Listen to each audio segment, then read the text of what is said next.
Actually, I use condom and plus I don't share needle. But sometimes I do share needle.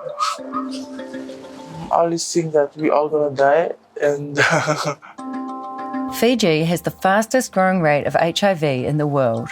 Is that some of the reason why you haven't been tested, or? I'm scared. I feel this fear in me that maybe I could be. Less than 1 million people live in Fiji. In the first 6 months of 2025, more than 1,200 people tested positive for HIV. Once injecting drug use comes into a population, it amplifies whatever's happening within the community. Drugs travelling between Asia and high-paying customers in Australia and New Zealand have leaked into Fiji's local market. Now Fiji has its own drug problem, a large population of injecting methamphetamine users. They've got meth left, right, and center nowadays. It was seen as it's only the sex workers are using drugs, given how sex workers are being perceived or viewed in the community. Not much was done. No, it's gone beyond that now. It's affecting all parts of society. Now we're seeing what we call the spillover. Nobody wants to be tested because what will people say? It is inexcusable to have any more children born with HIV. It's just like when there is a storm coming, when there's a hurricane coming, you need to train the whole village about disaster. This is a disaster. I remember going to the dentist, and the dentist spent like 20 minutes interrogating me, and he was like, "No, but you look so normal. Like, are you sure you have it? Was it a misdiagnosis?" I said, "No, this is what HIV looks like if you're on your meds, So you take the medication, it's 1 pill a day. After 6 months, then you become undetectable. That means your viral load is so low that you cannot spread it to anyone ever again, as long as you're pill compliant." At the time I contracted HIV, I was still breastfeeding my 2-year-old. There was an immediate risk of HIV transmission through breastfeeding. Doctors caught the case early enough to prevent the spread to Francine's daughter. If my child had contracted it, that's something that I would not have been able to live with. So do you know how many babies you've had die from HIV? On average, at least one every month last year. Kiss.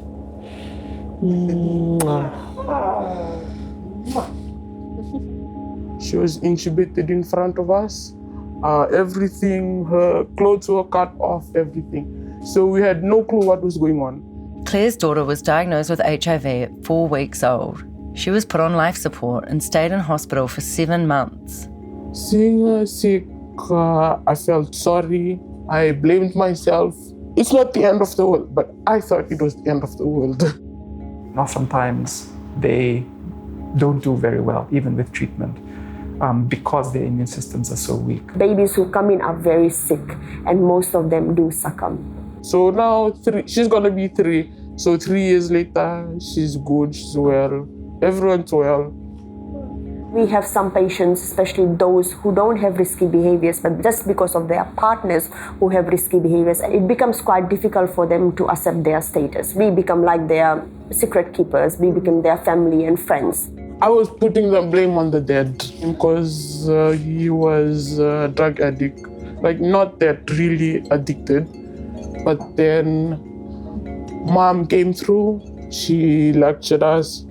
She said, "Stop with all of this because this blaming each other won't take you anywhere, and she's here. So we have to figure out something for her to get better." 48% of anyone that is newly diagnosed with HIV will be because they are intravenous drug users and sharing equipment.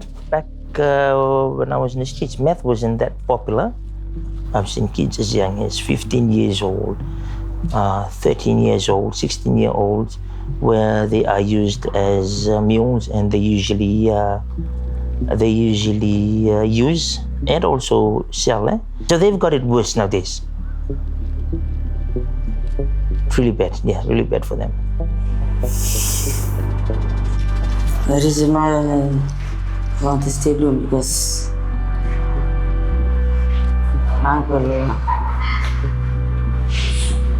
my uncle always asked me. I knew that drugs not bad for my health. not good for my health. I just keep on doing. If you are 9. One sitting there would be about approximately 9 of them sharing the same needle. I just want to change my life, to achieve my goals, to become an accountant. The absence of actual programming around the needs of our drug users in the country. This is contributing to the large rise in HIV infections in the country. Drug addiction and HIV infection now has the attention of the government.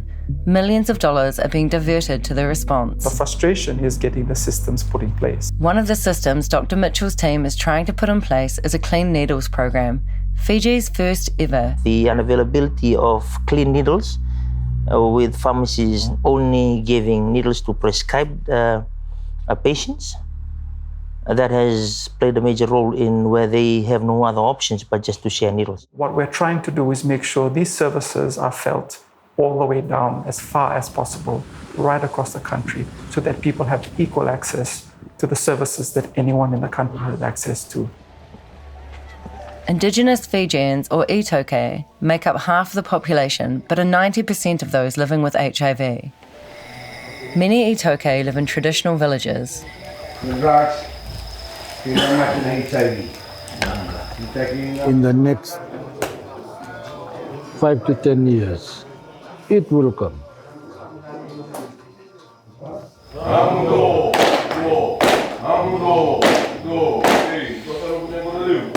The problem here is when you have that sickness, most of the members of the community will push you aside. Risiati says his village wanted to push past stigma and shame. Because that one kills the generation. Not just kill one, but kill generations. And for us, because we are staying in a community, that one can easily spread. Not like those who are living in urban areas. They are living separately. For us here, no, we are related.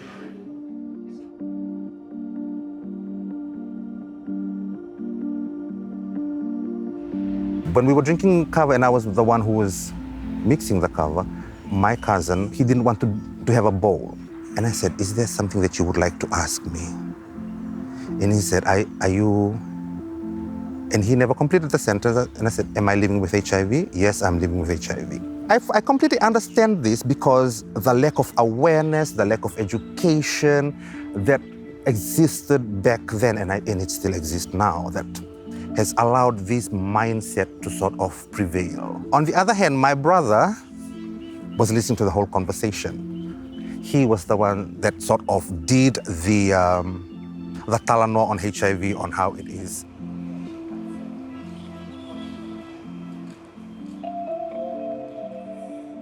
A large number of people will come forward for HIV testing voluntarily, and 50% of them will not come back for their results. And none of us know why that is. Self-stigma is a huge issue that we know from previous stigma indexes, but self-stigma is driven by what is happening around people.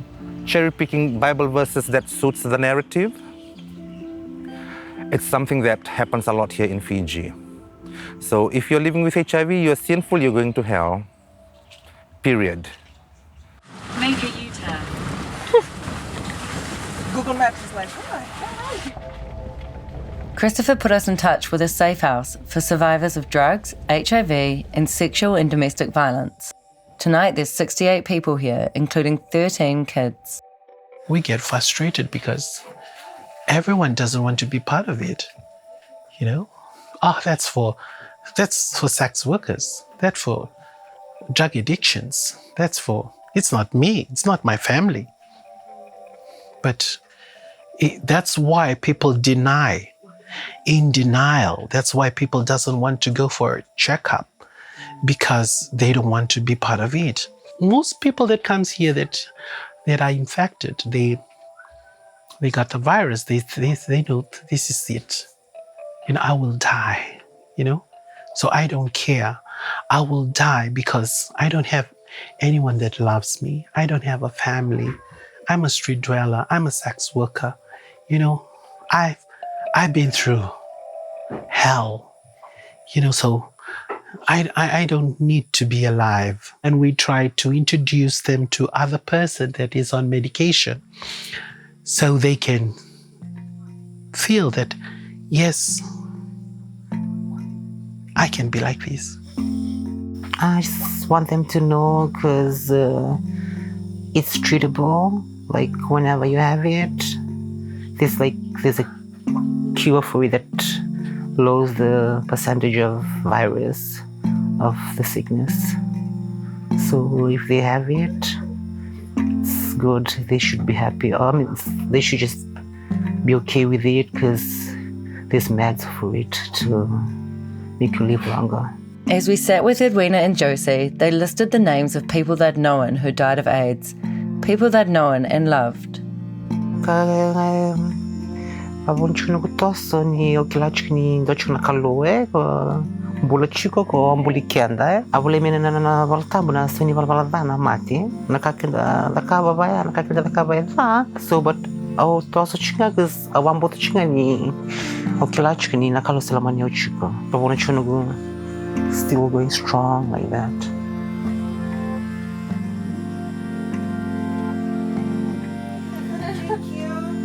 We're not expecting to turn this epidemic around anytime soon. Over the next year, if we see lots more cases detected, that's actually a good thing. Because at the moment we have a big gap between how many cases we estimate are out there and how many cases have actually been detected. And by testing a whole lot more people, we'll get a whole lot more cases. All of this is preventable provided that the systems are put in place to prevent them from happening. But we are dealing with a system that is struggling with existing limited resources. Medication is free and anybody who is living with HIV can get access to medication. But the fact that they do not like going constantly to the hub or be seen every time at the hub, that was the problem. Christopher sometimes hand-delivers peers their HIV medication. Overseas people or donors come in and dictate what needs to be done. We are the community and we understand what happens within our community. Here in Fiji, most of us LGBTIQ, we tend to look after our elders. And that is also one of the weak points in which I picked on those who are looking after their elders. So who do you think is going to look after your mother and your father or your grandfather if you are gone? Sometimes you just have to be rude to be kind.